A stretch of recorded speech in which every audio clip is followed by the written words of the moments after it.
अभी exam term and exam बहुत near है। अभी सेकंड लेक्चर में जा रहे हैं, जो डेमोक्रेसी।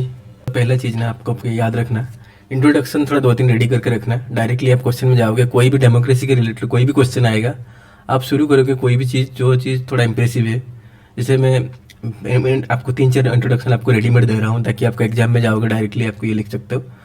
गांधी जी ने क्या बोला था कि डेमोक्रेसी जो होता है ये वन टाइप ऑफ, हम इंडिया के वर्जन में को क्या बोलते हैं, स्वराज बोलते हैं। स्वराज में क्या होता है, democracy mean it is a mean and empowerment is the end. Democracy is not the end, democracy is the only mean and empowerment is the end, right.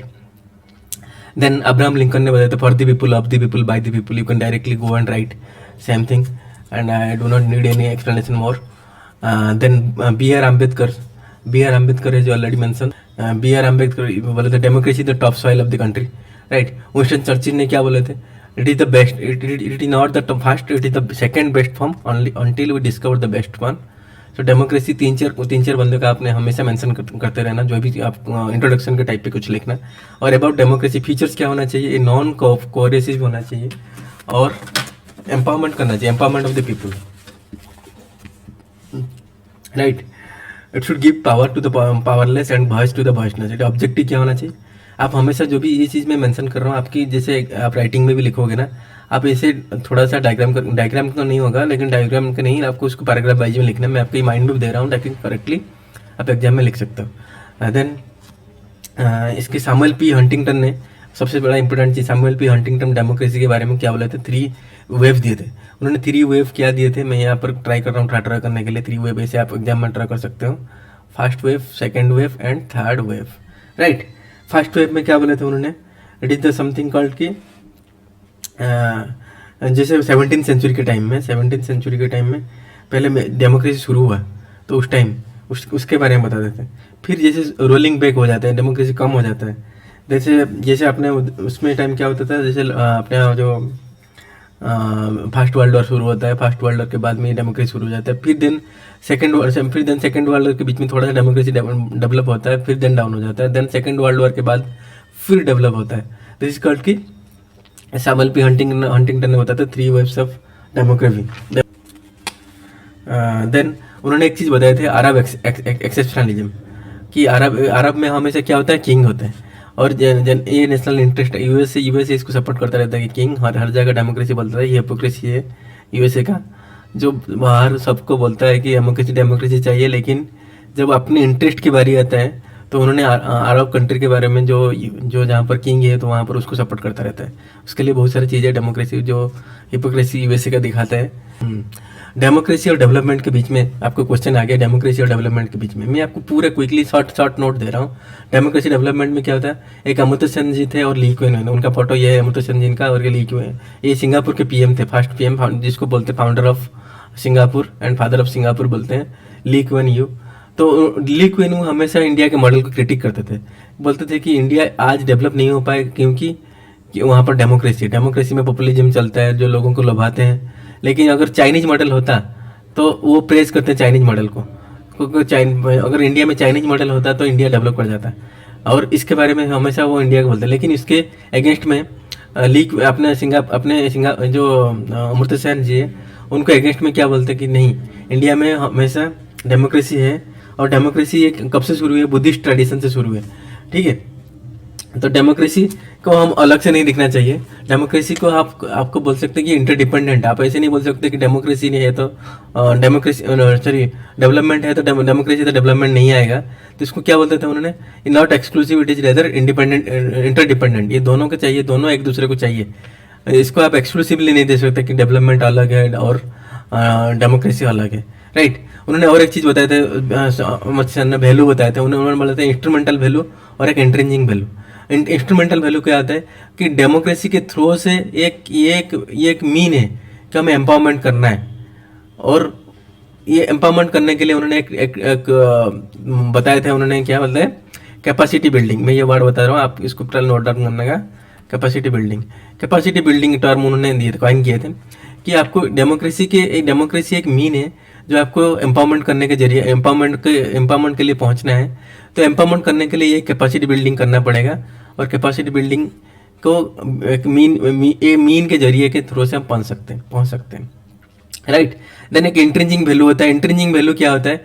ये एक सोर्स ऑफ वेलबींग है कि हमें एक्चुअली डेमोक्रेसी क्यों चाहिए, क्या हमें piece चाहिए, हमारे यहाँ पर आदमी जो अच्छा रहे, सोसाइटी एक अच्छा रहे, दुनिया एक अच्छा दुनिया बने, दैट इज कॉल्ड की सोर्स ऑफ वेलबींग।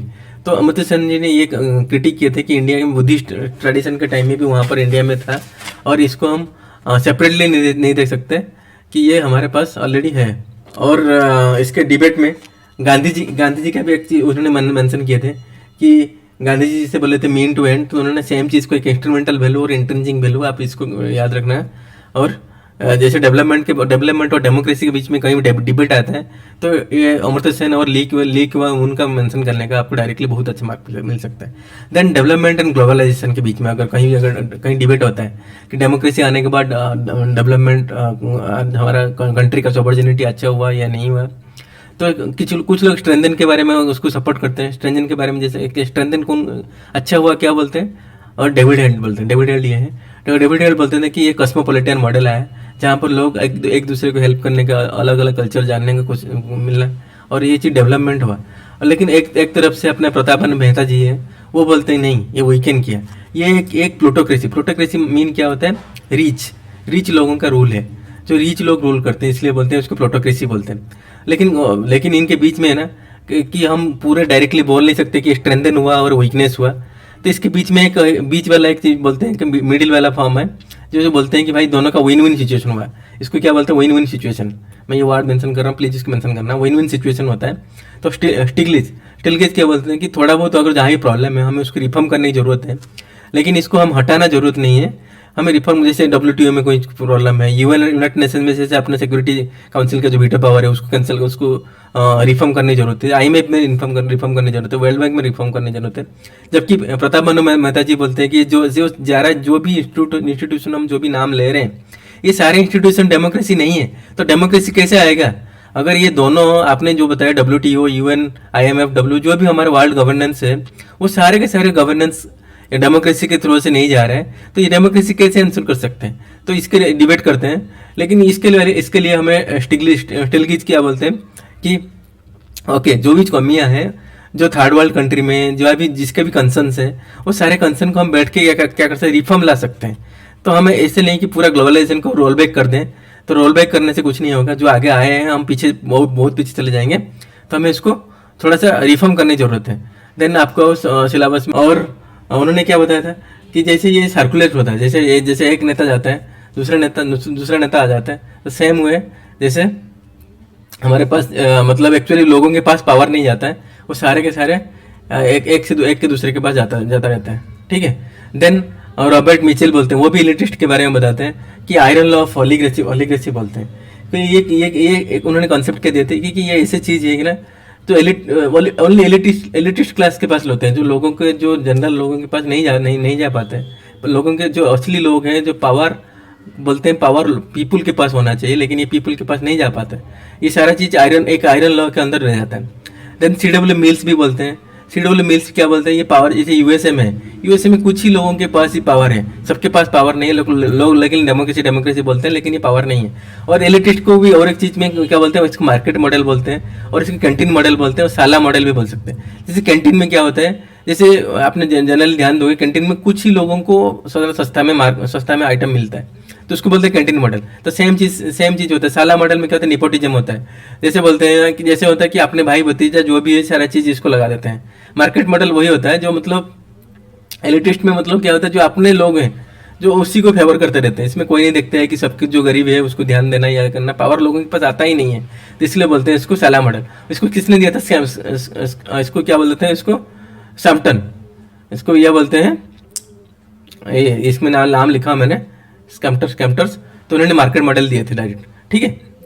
देन इसको काउंटर करने लग गए कि नहीं, आप ऐसे जैसे बोलते हो कि यूएसए की क्या होता है, इलेक्ट्रिक का पावर नहीं है, यूएसए के लोग एक के पास नहीं है, इसको क्या बोलते हैं? उन्होंने कॉन्सेप्ट दिया, रॉबर्ट दाल ने कॉन्सेप्ट दिया, रॉबर्ट दिल जी है, तो उन्होंने कॉन्सेप्ट दिया कि पॉलीआर्की है। ये वर्ड मेंशन करना, जो मैं वर्ड मेंशन कर रहा हूँ, पॉलीआर्की। तो उन्होंने पॉलीआर्की में क्या होता है? पॉलीआर्की में मतलब ये बताया कि जैसे कुछ लोगों के पास नहीं है, लेकिन कुछ जो चुनिंदा लोग हैं जो उनके पास पावर है, जो मतलब ऐसे नहीं कि एक ही लोगों के पास है, जो सब लोग मिल के कुछ डिसीजन लेते हैं, जैसे आर्मी है, डिफेंस है, उसके स्पेस है, देन जैसे उनका जो इलेक्टोरल कांग्रेस है, तो यूएसए में ऐसे होता है जैसे एक बंदे के पास नहीं है, उसको पलियार्ची उन्होंने टर्म दिए।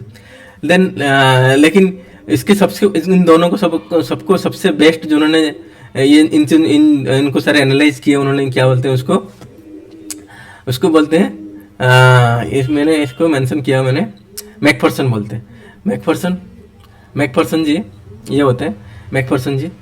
तो मैकफर्सन जी इन्होंने बोला कि नहीं, आपने जो भी चीज़ बोल रहे हो, इलिटिस्ट जो लोग बोलते हैं ये ओनली प्रोसीजर देखते हैं, ये इग्नोर हो जाता है नॉर्मेटिव। नॉर्मेटिव मतलब कहता है वैल्यू क्या होता है, ये सब भूल जाते हैं। ये ओनली प्रोसीजर फॉलो करते हैं कि भाई ये चीज़ हुआ कि नहीं, इलेक्शन हुआ कि नहीं, उन्होंने वैल्यू भूल गए। और सेम चीज़ उन्होंने स्टडी की क्लासिकल के बारे में, तो क्लासिकल के बारे में बोले कि भाई ये चीज़ क्या है, क्लासिकल क्या लोग करते हैं, ये पूरे सारे चीज़ वैल्यू को या नॉर्मेटिव को नॉर्मेटिव को ध्यान देते हैं और इग्नोर कर देते हैं रियल वर्ल्ड को। रियल वर्ल्ड मतलब प्रोसीजर। तो मतलब दोनों के चीज़ में दोनों में प्रॉब्लम है, जो मॉडर्न में और क्लासिकल में। मॉडर्न लोग क्या करते हैं, प्रोसीजर को फॉलो करते हैं, नॉर्मेटिव को भूल जाते हैं, और क्लासिकल लोग क्या करते हैं, नॉर्मेटिव को ध्यान देते हैं और प्रोसीजर को भूल जाते हैं। सेम चीज़ अपने मैकफर्सन ने अपने Macpherson being an liberal egalitarian, उन्होंने बताया कि west can not claim the monopoly of democracy. तो बोले कि डेमोक्रेसी को ऐसी चीज़ नहीं है केवल वेस्ट ही क्लेम करेगा, वो हर जगह डेमोक्रेसी हो सकता है। उन्होंने अपना पॉइंट दिए, क्या पॉइंट दिए, बोले कि पावर पीपुल के पास होना चाहिए। उन्होंने दो पावर दिए, एक एक्सट्रैक्टिव पावर और एक डेवलपमेंटल पावर। एक्सट्रैक्टिव पावर क्या होता है, कोएरेसिव होता है। कोएरेसिव मतलब फोर्स के हिसाब से होता है। तो जो जनरली डंडा चाहिए, जिसमें आपको जो मतलब क्या होता है कि आपको कहीं पर जरूरत पड़ता है तो इसमें आपको फोर्स लगाना पड़ेगा, कोएरेसिव। डेवलपमेंटल क्या होता है, आपको कैपेसिटी बिल्डिंग, जैसे आपने अमृता सेन जी ने बताया था कैपेसिटी बिल्डिंग करना। कैपेसिटी बिल्डिंग जो सबको डेवलपमेंट करने के लिए उन्होंने बताए थे। तो उन्होंने क्या बताया था इसको, और इसको ये क्या टर्म दिया उन्होंने कि क्रिएटिव फ्रीडम बोलते हैं इसको, क्रिएटिव फ्रीडम। और ये आ गया नेक्स्ट हमारा, हाँ मेन चीज़ आ गया मॉडर्न थ्योरी ऑफ डेमोक्रेसी। आज के टाइम में जो डेमोक्रेसी हो रहा है सबसे बड़ा इंपॉर्टेंट, ये आपको पूरा मैं स्टार मार के दे रहा हूँ। अगर आपको डेमोक्रेसी में कोई क्वेश्चन आ सकता है तो इसके बिना आप लिख के आओगे तो मार्क ज़्यादा नहीं मिलेगा। पहले मॉडर्न थ्योरी में क्या क्या चीज़ होता है मैं बताता हूँ। एलिटिस्ट लोग क्या होते थे, एलिटिस्ट मतलब एक एलिटिस्ट थ्योरी है। तो एलिटिस्ट थ्योरी में क्या बोलते हैं, वी पैरेटो है, वी पैरेटो बोलते हैं circulation of elites, right. Circulation of elites बोलते हैं ग्रेविटी ऑफ एम्पियर्स। मतलब क्या होता है कि इलेक्शन होता है और इलेक्शन होने के बाद भी जितने भी जो भी पावर रहता है कि एक पार्टी जाता है दूसरे पार्टी, हम लोग जनरली मेंशन करते रहते हैं कि एक नेता जाता है दूसरे नेता आ जाते हैं। तो सेम चीज़ वही है, सर्कुलेशन ऑफ एलिटिक्स बोलते हैं, एलिट्स वही बोलते हैं कि ये कुछ नहीं होता है, ग्रेविटी ऑफ एरिस्टोक्रेसी है। क्या बोलते हैं, ग्रेविटी ऑफ राइट। तो देन नेक्स्ट क्या होता है हमारा, नेक्स्ट स्लाइड में चलते हैं हम।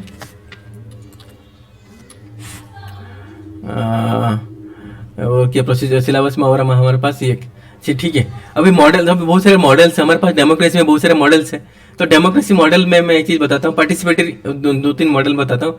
पहले चीज़ में, पहले जैसे स्टार्टिंग शुरू हुआ डेमोक्रेसी शुरू होने से पहले तो कैसे था, तो स्टार्टिंग में इसमें थोड़ा सा जाता हूँ। पहले क्लासिकल था, तो क्लासिकल में क्या था, एंशिएंट टाइम का। एंशिएंट टाइम में लोग क्या बोलते थे कि डेमोक्रेसी होना चाहिए, लोगों के पास होना था। पहले क्या होता था, लोगों के पास पहले नहीं था, लोगों के पास पावर किसके पास था, किंग था। किंग से पहले कौन था, चर्च था, चर्च। तो चर्च से किंग के पास आया। तो उनके लिए पहले क्या था, वो क्लासिकल में दो पार्ट में डिवाइड हो गया, प्रोटेक्टिव होता है, डेवलपमेंट होता है। प्रोटेक्टिव में कौन कौन थे, लॉक और बेंथम, जॉन लॉक और बेंथम, इन्होंने दोनों प्रोटेक्टिव बोले थे, बोले कि फ्रीडम होना चाहिए।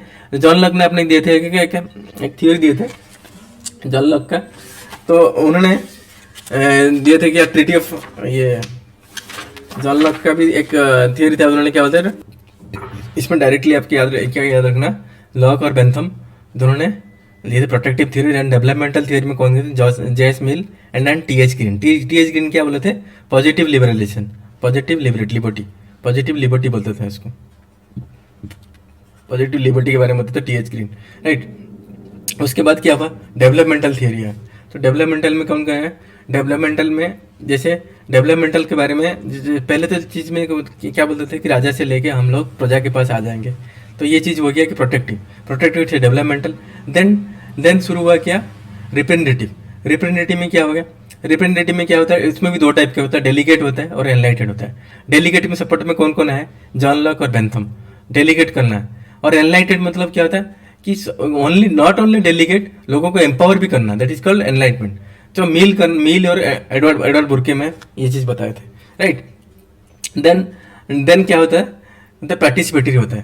तो पार्टिसिपेटरी में क्या आता है, पार्टिसिपेटरी में उन्होंने बहुत सारे मेथड दिया था जो आज के टाइम में बहुत सारे हेल्प करता है। पार्टिसिपेटरी में पहले चीज़ ना, पार्टिसिपेटरी डायरेक्ट मतलब डायरेक्ट डेमोक्रेसी होना, ये हमारा सबसे ओल्डेस्ट है। और आप एंशिएंट टाइम में जाओगे ये चीज़ सबसे ओल्डेस्ट है। तो अरिस्टोटल ने ये बोले थे कि सबसे डेमोक्रेसी पार्टिसिपेटरी होना चाहिए, राइट।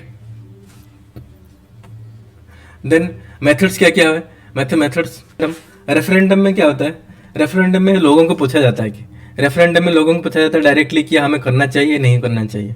रेफरेंडम डायरेक्टली लोगों से पूछा जाता है। इनिशिएटिव क्या होता है, जिसमें स्विट्जरलैंड एक एग्जाम्पल है, स्विट्जरलैंड। तो स्विट्जरलैंड में क्या होता है, लोग ही डिसीजन लेते हैं कि ये करना है या नहीं करना। देन राइट टू कॉल होता है, लोग अगर किसी को अगर चुन के भेजते हैं कि भाई तुम मिनिस्टर बन जाओ, अगर जरूरत पड़ता है तो उनको बुला भी सकते हैं, right to call recall. Citizen charter लोग जनरली इंडिया में भी होता है, बहुत सारे अपने मणिपुर के उस एरिया में होता है। सिटीजन खुद ही पार्टिसिपेट करते हैं कि ये चीज़ हुआ है या नहीं हुआ। आरटीआई जैसे 2005 में हमारा इंडिया में आया था आरटीआई एक्ट, तो वहाँ पर आरटीआई के बारे में पता लग सकता है कि हमारे पास क्या क्या है। सोशल ऑडिटिंग क्या होता है, जैसे पंचायत में क्या होता है, पंचायत में हम लोग सोशल ऑडिटिंग करते हैं, लोगों से पूछते हैं कि भाई ये चीज़ हुआ है, सही हुआ है नहीं हुआ।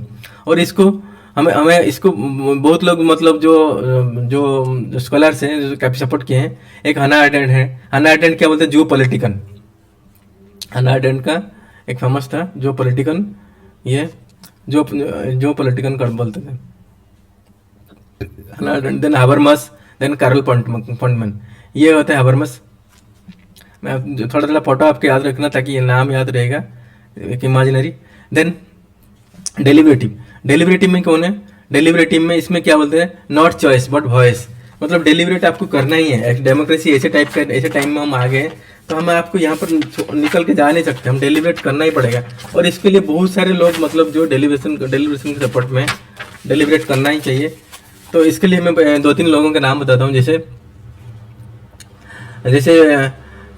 अरिस्टोटल पहले से स्टार्टिंग में अरिस्टोटल ने बोले थे कि हाँ डेलिब्रेशन करना पड़ेगा, डेलिब्रेशन नहीं करेंगे तो कभी ना कभी जो प्रजा एक बार राजा के अगेंस्ट में आ सकते हैं। हाना अरेंट ने क्या बोले थे, जो पॉलिटिकन बोले थे। अब जेस मिल भी बोले थे, अमर्त्य सेन भी बताए थे, अमर्त्य सेन, और एक कौन था, जोसिया कोहेन, ये उनका फोटो है, जोसिया कोहेन, ठीक है। तो उन्होंने बहुत सारे चीज़ बताए थे कि हाँ ये चीज़ कोहेरेसिव से नॉन कोहेरेसिव जो एनवायरनमेंट है, तो अगर हम डेलिब्रेट नहीं करेंगे तो ये हमेशा कोहेरेसिव एनवायरनमेंट बन जाएगा।